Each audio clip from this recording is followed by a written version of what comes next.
दोस्तों, दुनिया इस समय एक ऐसे मोड़ पर खड़ी है जहां एक छोटी सी चिंगारी भी वैश्विक आग में बदल सकती है।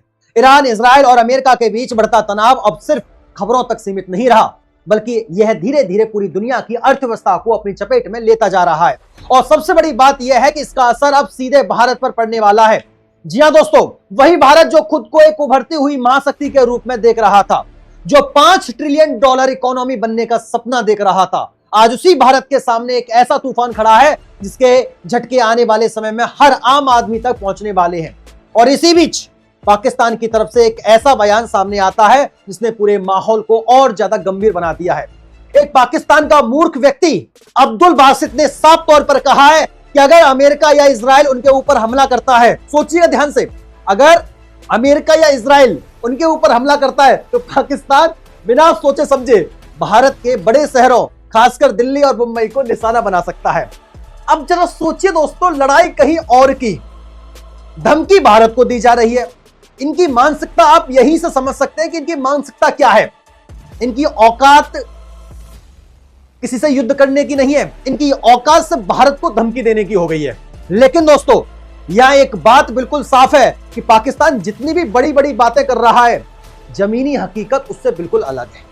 आज के समय में भारत की सुरक्षा व्यवस्था पहले से कहीं ज्यादा मजबूत हो चुकी है।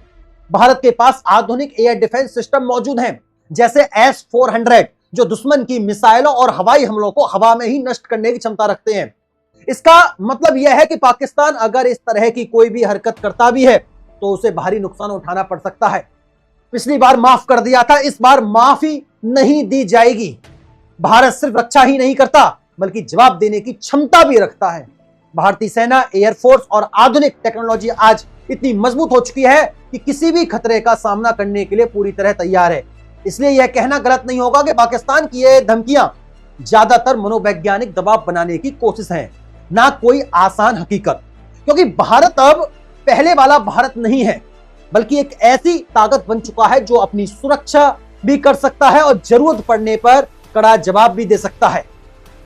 यही वजह है कि अब सिर्फ मिडिल ईस्ट का मुद्दा नहीं रहा दोस्तों, अब ये बिल्कुल बल्कि सीधे भारत की सुरक्षा और अर्थव्यवस्था से जुड़ा मामला बन चुका है।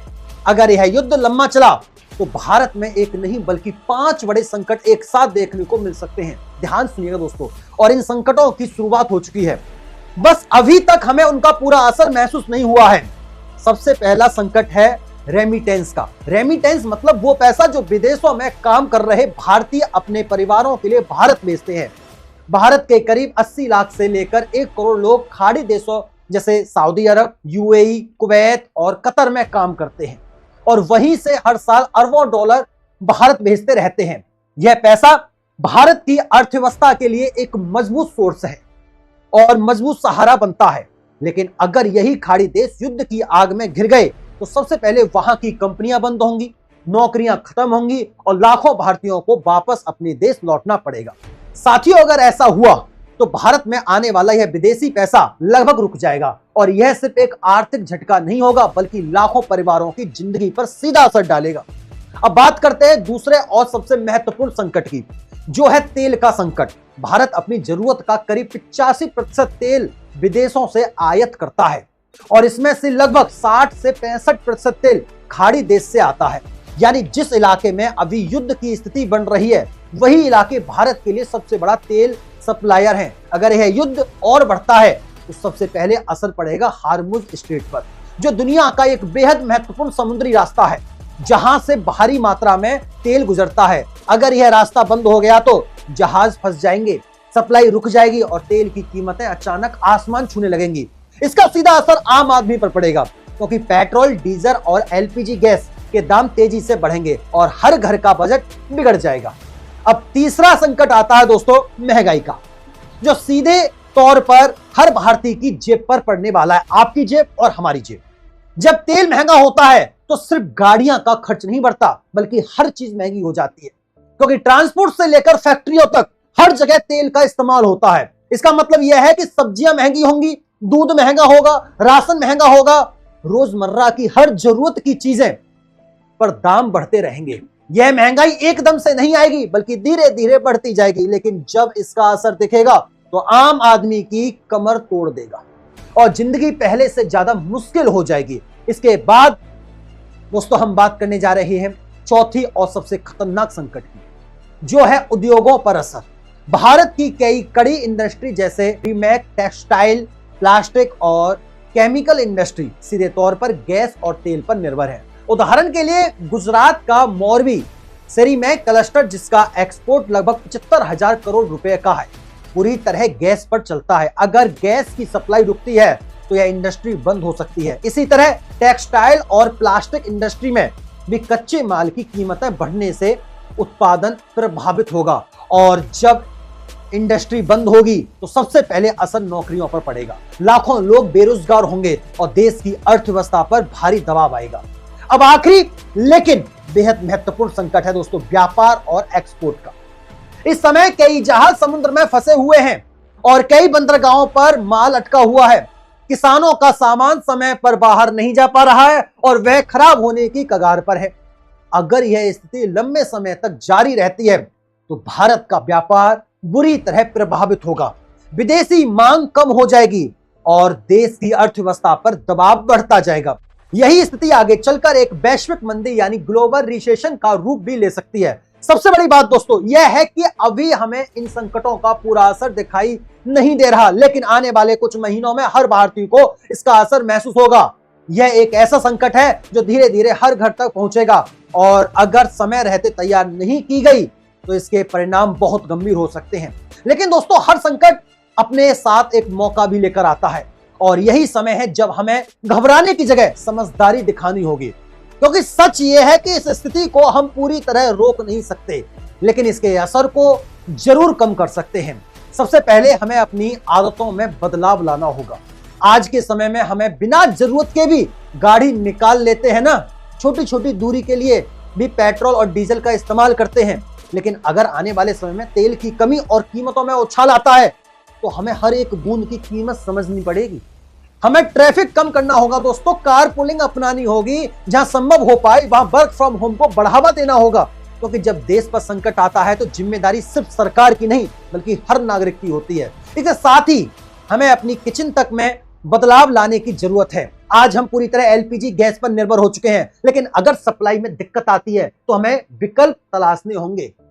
इंडक्शन चूल्हा, इलेक्ट्रिक कुकिंग, माइक्रोवेव जैसे विकल्प आज के समय में सिर्फ सुविधाएं नहीं बल्कि भविष्य की जरूरत बन सकते हैं। अगर हर घर थोड़ा थोड़ा गैस की खपत कम कर दे तो देश पर आने वाला दबाव काफी हद तक कम हो सकता है। यह छोटी छोटी चीजें हैं, लेकिन जब करोड़ों लोग मिलकर इन्हें अपनाते हैं तो उसका असर बहुत बड़ा होता है। लेकिन इन सबके बीच एक ऐसा समाधान है जो अगर सही तरीके से अपनाया गया तो भारत को पूरी तरह बदल सकता है, और वो है बायोगैस।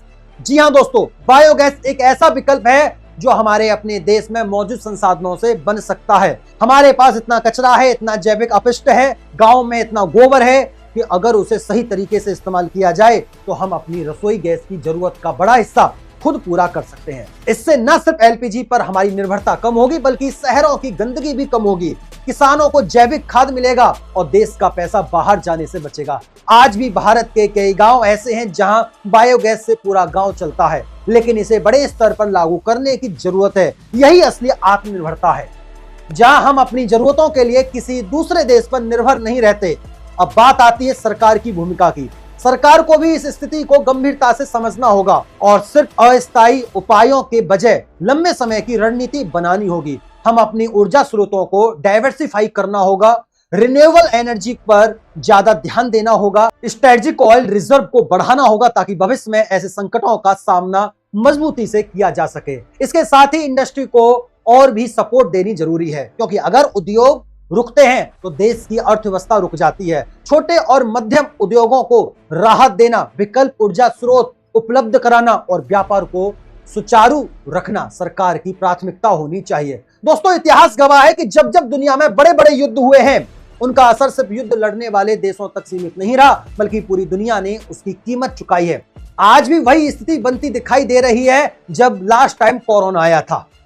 दोस्तों फर्क सिर्फ इतना है कि इस समय इस बार हम पहले से जानते हैं कि क्या होने वाला है और यही हमारी सबसे बड़ी ताकत है। अगर हम अभी से तैयार हो जाएं, अपने व्यापार में बदलाव लाएं और सही दिशा में कदम उठाएं तो हम इस संकट को एक अवसर में बदल सकते हैं। अंत में बस इतना ही कहूंगा कि इस समय डरने की जरूरत नहीं है, बल्कि समझदारी से काम लेने की जरूरत है, क्योंकि संकट चाहे कितना भी बड़ा क्यों ना हो, अगर देश के लोग एकजुट हो जाएं तो हर मुश्किल आसान हो जाती है। आप क्या सोचते हैं? आपकी क्या राय है? आपकी विचारधारा क्या है? क्या भारत इस आने वाले संकट के लिए तैयार है या हमें अभी और तैयारी करने की जरूरत है? अपनी राय, अपनी विचारधारा हमें कमेंट बॉक्स के माध्यम से जरूर बताइएगा। अगर वीडियो अच्छी लगी हो तो एक लाइक कर देना, दोस्तों में शेयर कर देना, चैनल को सब्सक्राइब जरूर कर दीजिएगा।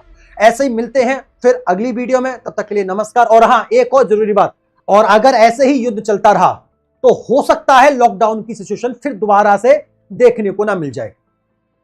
आप क्या सोचते हैं? क्या यह युद्ध रुकने वाला है या वर्ल्ड वॉर 3 का रूप लेने वाला है? आपकी राय क्या है? आपकी राय का हमें बेसब्री से इंतजार रहेगा। कमेंट बॉक्स के माध्यम से हमें जरूर बताइएगा। तब तक के लिए नमस्कार।